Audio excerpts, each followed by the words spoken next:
Hello 7th class. Today we will discuss about a respiration in organisms. Last class में हमने देखा था आपका जो लास्ट क्लास में हमने क्या देखा था आपका जो आपकी क्या है ब्रीथिंग है। ठीक है, ब्रीथिंग के बारे में आपको मैंने थोड़ा बहुत बताया था कि ब्रीथिंग होती क्या है। ठीक है, बहुत से बच्चों को पता चल गया होगा कि ब्रीथिंग में आपको क्या क्या चीज़ें मैंने बताई थी। एक बार हम देख लेते हैं अब हमारा हाउ टू वी ब्रीथ। अब ये आपसे क्वेश्चनिंग करेगा कि how to breathe, how to we breathe. अब हम करते क्यों हैं ब्रीथिंग को। ठीक है, अब देखिए इसमें आता है आपको यहाँ पे दिया गया है पिक्चर। देखिए आप पेज नंबर आपका निकाल लीजिए 112। ओके, 112 पेज नंबर पे आपका फर्स्टली जो दिया हुआ है डायग्राम, वो डायग्राम दिया है आपका human respiratory systems. Okay, human respiratory systems में क्या है आपका नेज़ल। फर्स्टली जो दिया गया है आपका, देखिए फर्स्टली जो दिया गया है नेज़ल पैसेज। नेज़ल पैसेज से आपका क्या जाता है, ऑक्सीजन आपने लिया, ऑक्सीजन को आप O2 के थ्रू दिखा दीजिए। यहाँ पे O2 में आपका ऑक्सीजन आ गया है। अब ऑक्सीजन आपका आपने इनटेक किया, यहाँ से लिया यहाँ से। ठीक है, फेरेंजिस के बाद ट्रेकिया, ये देखिए नीचे आपके जा रहे हैं फ्रिंजिक्स, ट्रेकिया के थ्रू आपका ये डिफरेंट पार्ट्स में जा रही है। ठीक है, डिफरेंट स्ट्रीम्स के थ्रू आपके डिफरेंट पार्ट्स में जा रहे हैं। अब विंड्स पाइप आप ट्रैकिया को ही कहते हो। आपसे अगर विंड पाइप्स पूछा जाए तो आप विंड्स पाइप्स के लिए कंफ्यूज नहीं होंगे, ट्रैकिया को ही आप विंड पाइप्स कहते हो। ठीक है, नेक्स्ट आपका है नीचे देखिए जो ये आपका बड़ा सा स्ट्रक्चर दिख रहा है, इसे आप क्या बोलते हो, लंग्स। ठीक है, ये आपका एक पेयर लंग्स होता है आपकी बॉडी में। इसे क्या है, ये कवर अप किससे रहता है आपका, ये रिब्स इसे कवर अप करके रखती है, प्रोटेक्ट करने के लिए आपकी रिब्स इसे रखती हैं। ठीक है, अब हम यहाँ पे पढ़ेंगे जो हमारा जो है हाउ टू वी ब्रीथ। ठीक है, हम ब्रीथिंग कैसे कर रहे हैं। तो हमने ऑक्सीजन लिया है, ऑक्सीजन कैसे लिया हमने, ऑक्सीजन हमने किसके थ्रू लिया, नेज़ल प्रोंग से हमने ऑक्सीजन को लिया। ठीक है, लेने के बाद हमने क्या किया, अब माउथ के थ्रू हम क्या लेंगे, ओरली हम ऑक्सीजन प्लस जो अब हमारा खाना है वो लिया हमने। उसको लेने के बाद हमने फूड पाइप के थ्रू नीचे बॉडी में क्या किया, इनटेक किया। उसका इनटेक करने के बाद क्या कर रहा है, वो ब्रेक डाउन कर रहा है, ब्रेक डाउन के बाद वो एनर्जी प्रोवाइड करवा रहा है। अब आपको पूछा जाएगा, इसमें नीचे आपको एक और चीज़ दिखी थी, वो है आपका क्या चीज़ें थी आपके नीचे, देखिए आपको नीचे है आपका, ये देखिए नीचे है आपका डायफ्राम। ठीक है, डायफ्राम आपका क्या होती है, large muscular sheet called diaphragm from the floor of the chest cavity के, ये आपसे पूछा जाए अगर क्वेश्चन तो आपको यही लिखनी है डेफिनेशन आपको यही लिखनी है। क्या डेफिनेशन लिखनी है आपको, डायफ्राम क्या होता है आपका, डायफ्राम आपका चेस्ट कैविटी में आपका क्या होता है, फ्लोर पैटर्न में लगा रहता है, ये फ्लोर में लगा रहता है। ये लार्ज बड़ा होता है, मस्कुलर शीट्स टाइप का होता है, मसल्स की शीट्स लगी रहती हैं इसमें। ठीक है, और आपको एक और अच्छी चीज़ बतानी है मुझे, जो आपको जानना बहुत ज़रूरी भी है। जो आपका ये डायफ्राम है वो कुछ ऐसा दिखेगा आपको, और इसके ऊपर आपको यहाँ से दो लंग्स दिख रहे हैं, एक साइड ये हो गया और एक साइड ये हो गया आपका लंग्स। ठीक है, ये जो एरिया है आपका वो आपका डायफ्राम होता है। यहाँ पे दो होल्स दिखेंगे आपको, जब आप सीनियर क्लासेस में जाओगे और अच्छे से एक्सप्लेन करेंगे आपको टीचर्स, लेकिन आपको यहाँ पे बस यही जानना है अभी कि आपका जो डायफ्राम है वो आपका कैसा दिखता है। तो ये मस्कुलर शीट होती है, बड़ी शीट होती है मस्कुलर शीट। ठीक है, ये आपकी फ्लोर्स में चेस्ट कैविटीज़ में लगी होती हैं। ठीक है, इसके बाद है आपका जो आपका ब्रीथिंग कर रही है, breathing involve in the movement of the diaphragm and rib cage. ठीक है, आपको पता है जो ब्रीथिंग है वो मूवमेंट कर रही है डायफ्राम के थ्रू ठीक है। इसके बाद हम आगे देखेंगे आपका जो रेप्स के अंदर होता है वो आपका लंग्स होता है। लंग्स आपके लेफ़्ट साइड और राइट साइड, दो साइड आपके प्रेजेंट होंगे। इनहेलेशन में आपको पता है डायफ्राम आपके नीचे आ जाएगा और आपका जब एक्सलेशन करोगे आप तो ये ऊपर की तरफ आ जाएगा, ठीक है। अब आपको पता है पैरामीशियम हो गया, जो भी आपकी बॉडी के अंदर जो छोटे छोटे माइक्रो ऑर्गेनिजम्स होते हैं या जो भी हैं वो आपके पैरामीशियम, जैसे आपको पता है सिंगल सेल ऑर्गेनिज्म है। सिंगल सेल ऑर्गेनिज्म प्रेजेंट होने के बाद भी जो आपको पता है इसमें भी क्या होता है, रेस्पिरेशन होता है। कॉकरोच हो गए आपके, इंसेक्ट जो भी हैं आपके, इनमें भी आपको पता होना चाहिए रेस्पिरेशन होता है। तो यहाँ पे कॉकरोच के बारे में आपको बता रखा है, आपको मैंने ये बताया है। यहाँ पे ये एक्सरसाइज, ये एक्टिविटी है, ये आप खुद से करोगे। ये बलून दिया हुआ है यहाँ पे, ये देखिए आपको बलून दिए गए हैं दो, आप इन्हें डायफ्राम की तरह समझ सकते हो।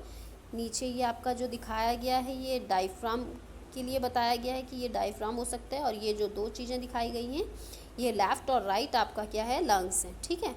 तो आपको बताया गया है कि जब क्या होगा, इनहेलेशन होगा, आपने सांस ली तो उस टाइम आपका क्या हो जाएगा, ये इनहेलेशन के टाइम पे आप देखोगे ये क्या हो जाएगा, नीचे की तरफ आ जाएगा।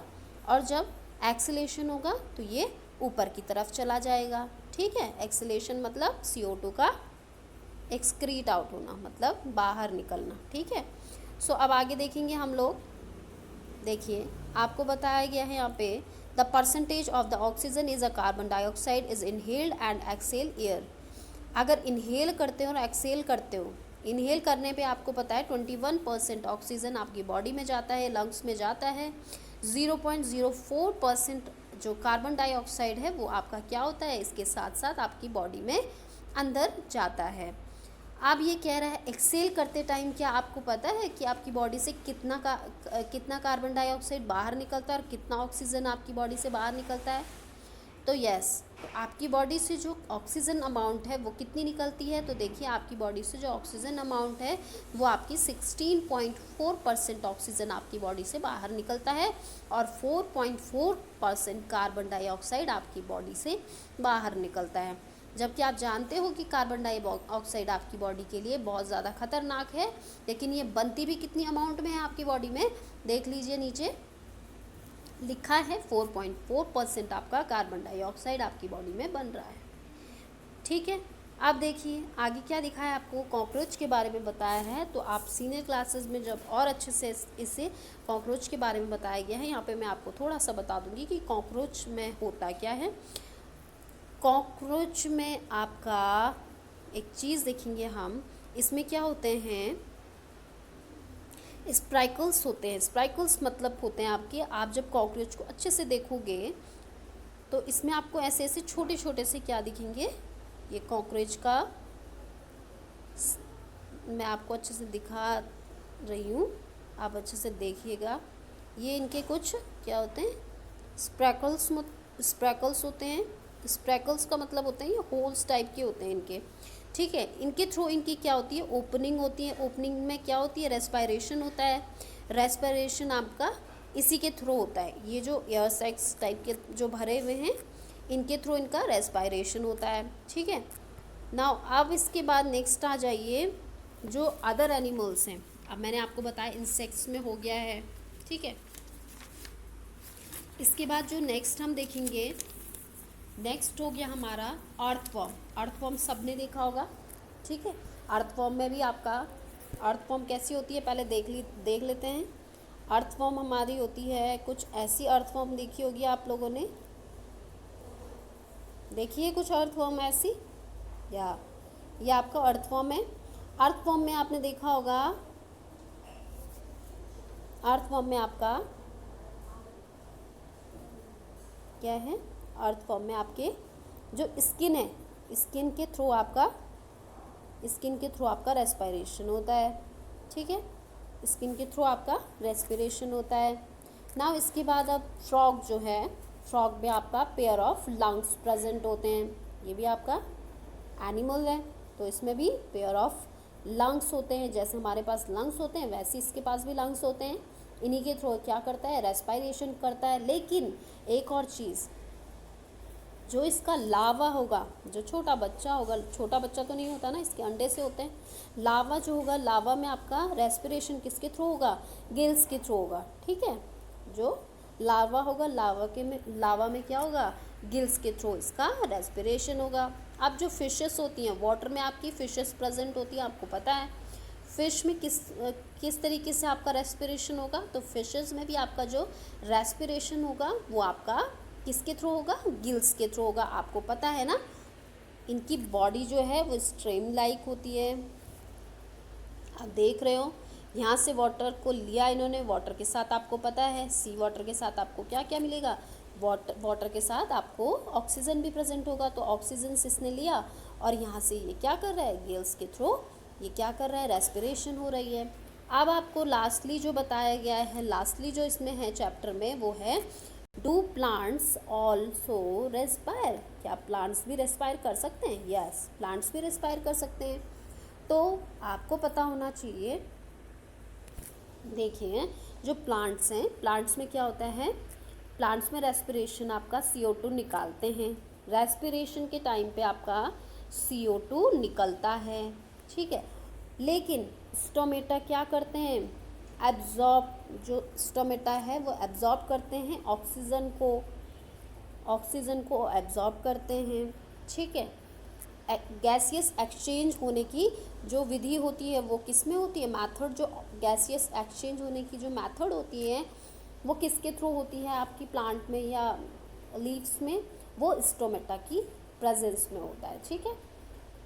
सो आप देखिए फोटोसिंथेसिस भी होता है इसमें तो, और रेस्पिरेशन भी होता है। दो टर्म्स यूज़ होती हैं आपकी प्लांट्स में। प्लांट में दो टर्म्स क्या क्या होती है, रेस्पिरेशन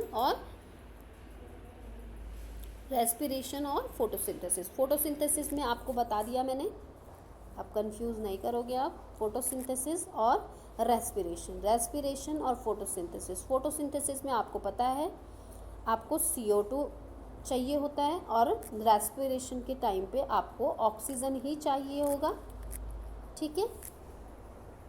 फोटोसिंथेसिस आपको पता है प्लांट अपना क्या कर रहा है, खाना बना रहा है, ठीक है। तो ये क्या कर रहा होगा, CO2 का क्या कर रहा होगा यहाँ पे, यस, ठीक है। तो सारे बच्चों को अब क्लियर हो गया होगा। अब इसके बाद एक और चीज़ है, रूट में भी क्या होता है भाई, रूट भी बता के जाइए मैडम।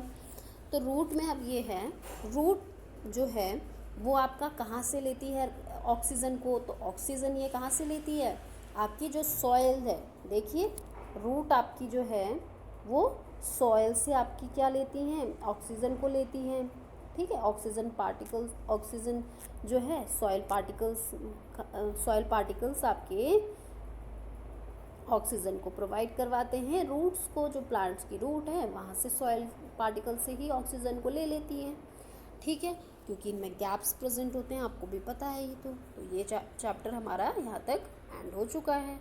आई होप आपको ये समझ आ गया होगा। Now thank you class.